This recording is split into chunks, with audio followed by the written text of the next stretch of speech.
There's a cost to every measurement you ever made.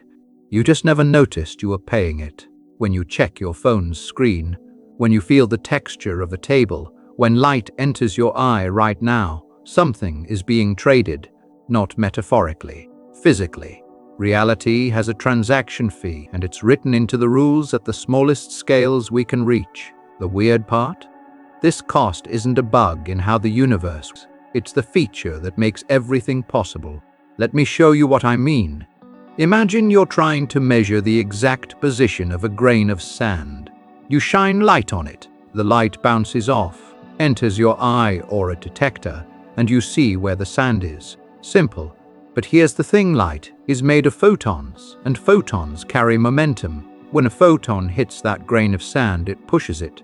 Barely, yes, but it pushes. So the act of seeing where the sand is changes how fast it's moving. You gained information about position, but you disturbed velocity. That's the cost. Now shrink that grain of sand down. Make it an electron. The cost suddenly becomes impossible to ignore. This isn't about clumsy. It's not about better microscopes or steadier hands. It's about the nature of information itself. To know something about a particle, you have to interact with it, and every interaction changes what you're trying to measure. The universe doesn't store both perfect position and perfect momentum in the same particle at the same time, not because we haven't looked hard enough, but because that combination doesn't exist as a thing that can be stored. Pause and predict what happens next. If you try to measure an electron's position with perfect accuracy, what do you think happens to your knowledge of its speed? It vanishes completely. The more precisely you pin down where something is, the less you can know about where it's going.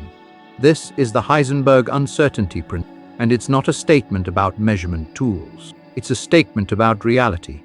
The universe has a resolution limit, and it's baked into the structure of space and time and matter. You've been told this is mysterious, that quantum mechanics is strange and unknowable.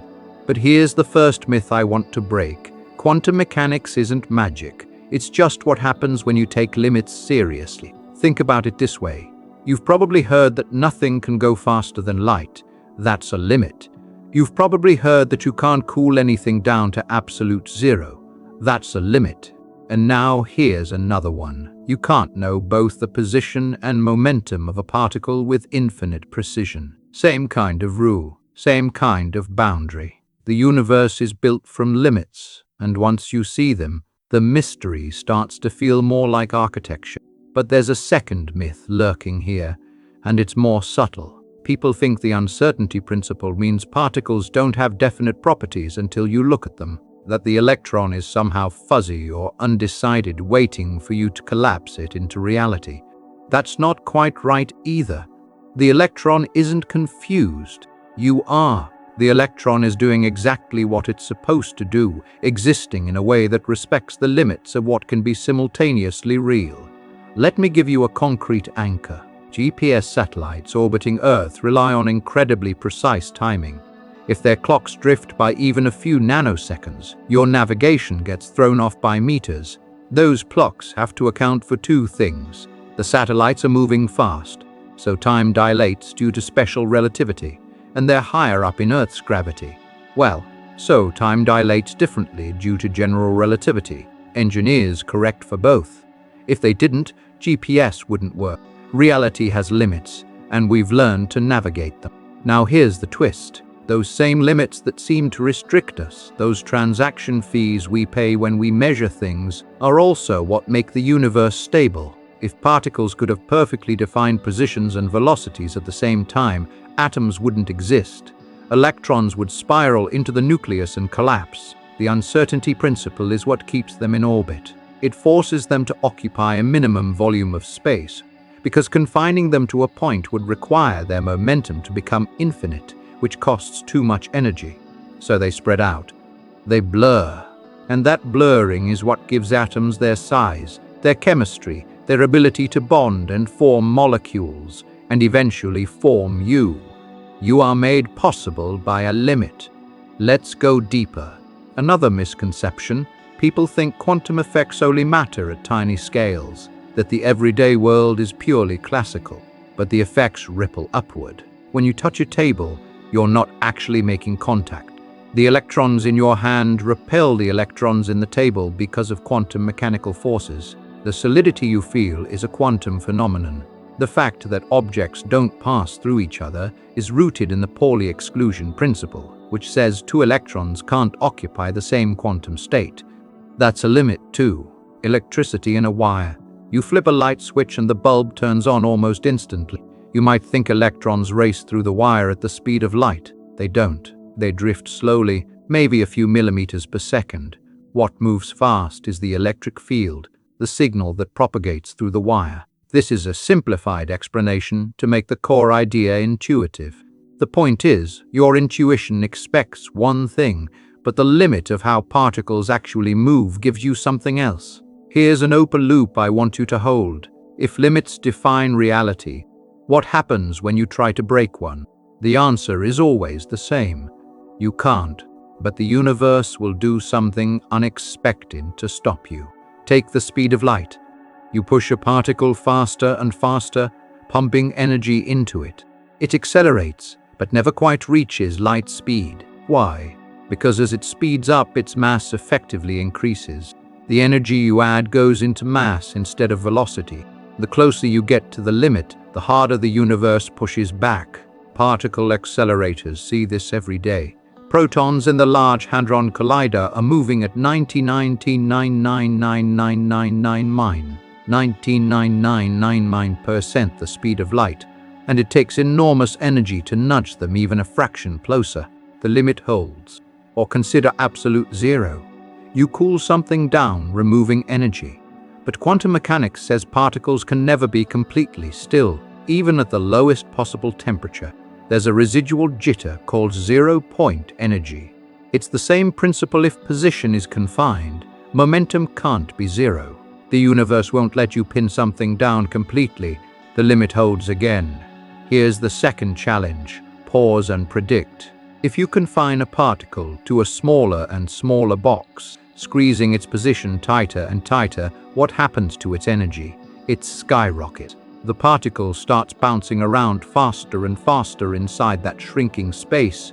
Confining position forces momentum to spread out, and that means energy increases. This is why atomic nuclei are so energetic. Protons and neutrons are crammed into a space 100,000 times smaller than the atom itself. The energy cost of that confinement is enormous, which is why nuclear reactions release so much power. You're not creating energy from nothing. You're releasing the energy that was already there, locked in by limits. Let's talk about another myth. You probably heard that observing something changes it, and this gets twisted into the idea that consciousness collapses reality, that your mind creates the universe. That's not what's happening. Observation in physics just means interaction. A detector, a photon, a stray particle, anything that interacts with a quantum system will affect it. It has nothing to do with awareness. A rock can observe an electron just as well as you can. The cost of information applies to everything, not just conscious beings. But here's where it gets interesting. Because limits are universal, they create symmetries. And symmetries are what give us the laws of physics. Think about conservation of energy. Energy can't be created or destroyed. It's conserved. Why? Because the laws of physics don't change over time. If you run an experiment today or tomorrow, you get the same result. That symmetry in time guarantees energy conservation. Conservation of momentum comes from the fact that the laws of physics are the same everywhere in space. You can do an experiment here or 1,000 kilometers away, and the rules don't change. These aren't accidents. They're consequences of the universe respecting its own limits consistently. Here's a reality check that ties this together.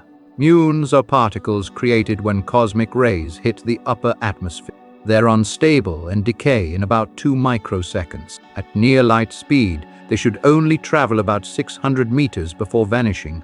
But we detect them at sea level, over 10 kilometers down. How? Time dilation. From the muon's perspective, moving so fast, less time passes. From our perspective, its internal clock runs slower. The muon lives long enough to reach the ground because the limit on speed reshapes time itself. The universe trades one thing for another to keep the rules consistent. Now let me connect this to something you could feel: fire. When wood burns, it releases energy. You've been told that's because chemical bonds break and reform, releasing heat. True, but why do bonds store energy in the first place? Quantum mechanics. Electrons in atoms sit in specific energy levels, and those levels are determined by the uncertainty principle. The bonds between atoms exist because electrons can lower their energy by spreading across multiple nuclei instead of being confined to one. The warmth you feel from a campfire is a consequence of limits on where electrons can be and how much energy that costs. Another open loop to hold: if limits make the universe stable and predictable, why does anything ever seem random? Because limits don't tell you outcomes, they tell you possibilities. When you measure a particle's position, the uncertainty principle says there's a range of places it could be. The particle isn't in all those places at once in some mystical sense. It's that the question, where exactly is it, doesn't have a single answer until an interaction happens that narrows it down. Randomness isn't chaos. It's the universe sampling from the possibilities allowed by its limits. Here's another misconception people carry: that particles are little balls bouncing around. They're not. They're excitations in fields. An electron is a ripple in the electron field. A photon is a ripple in the electromagnetic field. Fields are everywhere, filling space, and particles are just localized disturbances in those fields. When you think about it that way, the uncertainty principle makes even more sense. A ripple doesn't have a single point, it's spread out. Trying to pin down its exact position is like asking where a wave in the ocean is. You can describe its general location, but the sharpness of that description comes at the cost of knowing its wavelength, its momentum. Magnetism is another place where limits reveal themselves. A moving electric charge creates a magnetic field. But here's the thing: magnetism is just electricity viewed from a different frame of reference. If you're moving alongside a charged particle, you see no magnetic field. If you're stationary, you do. Relativity and electromagnetism are locked together because the speed of light is a universal limit.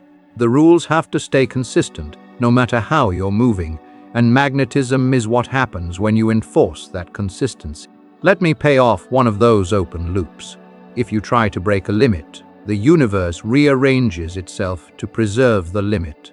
You try to go faster than light, and mass increases to stop you. You try to know position and momentum perfectly, and the universe literally doesn't encode that information.